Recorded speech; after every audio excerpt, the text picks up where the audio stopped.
దేశ ప్రధానిగా భూ సంస్కరణలు ఆర్థిక సంస్కరణలు తేవడం వల్ల మన దేశం ప్రపంచ దేశాల్లో ఆర్థిక శక్తిగా ఎదగడానికి దోహదం చేసిన గొప్ప వ్యక్తి మాజీ ప్రధాని పివి నరసింహారావు అని మంత్రి పొన్నం ప్రభాకర్ కొనియాడారు. సిద్దిపేట జిల్లా హుస్నాబాద్ అంబేద్కర్ చౌరస్తాలో మాజీ ప్రధాని దివంగత పివి నరసింహారావు జయంతి సందర్భంగా ఆయన చిత్రపటానికి కాంగ్రెస్ పార్టీ కార్యకర్తలతో కలిసి మంత్రి పొన్నం ప్రభాకర్ పుష్పాంజలి ఘటించారు. ఈ సందర్భంగా పొన్నం ప్రభాకర్ మాట్లాడుతూ తెలంగాణ హుస్నాబాద్ నియోజకవర్గం ముద్దుబిడ్డ పివి నరసింహారావు అన్నారు. మన దేశానికి ప్రపంచ దేశాల్లో ఎంతో పేరు తెచ్చిన గొప్ప వ్యక్తిని గుర్తు చేశారు.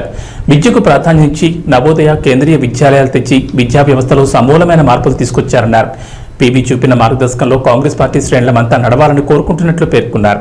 తెలంగాణ ముద్దుబిడ్డ, హుస్నాబాద్ నియోజకవర్గ ముద్దుబిడ్డ పివి నరసింహారావు గారు ఈ దేశానికి ప్రపంచానికి ఎంతో పేరు తెచ్చినటువంటి వ్యక్తి. భారత ప్రధానమంత్రిగా అనేక రకాల సంస్కరణలు తీసుకొచ్చి చిరస్మరణీయుడిగా ఉన్నటువంటి పివి నరసింహారావు గారికి ఈ సందర్భంగా జయంతి జరుపుకుంటా ఉన్నాం. వారి ఘనంగా నివాళులు అర్పిస్తూ వారు చూపెట్టిన మార్గదర్శకత్వంలో మేమందరం నడవాలని, యువత కూడా నడవాలని, ఒక కష్టపడి పనిచేసే మనస్తత్వంతో ఎక్కడో వంగరలో జన్మించిన వ్యక్తి ఢిల్లీకి దేశానికి రాజై అనేకమైనటువంటి సంస్కరణలు, ఆనాడు భూ సంస్కరణలు కావచ్చు, ల్యాండ్ సంబంధించి, దాని తర్వాత ఆర్థిక సంస్కరణ తీసుకురావడంతో ఈరోజు ప్రపంచంలో భారతదేశం ఆర్థికంగా నిలదొక్కుకోగలుగుతోంది.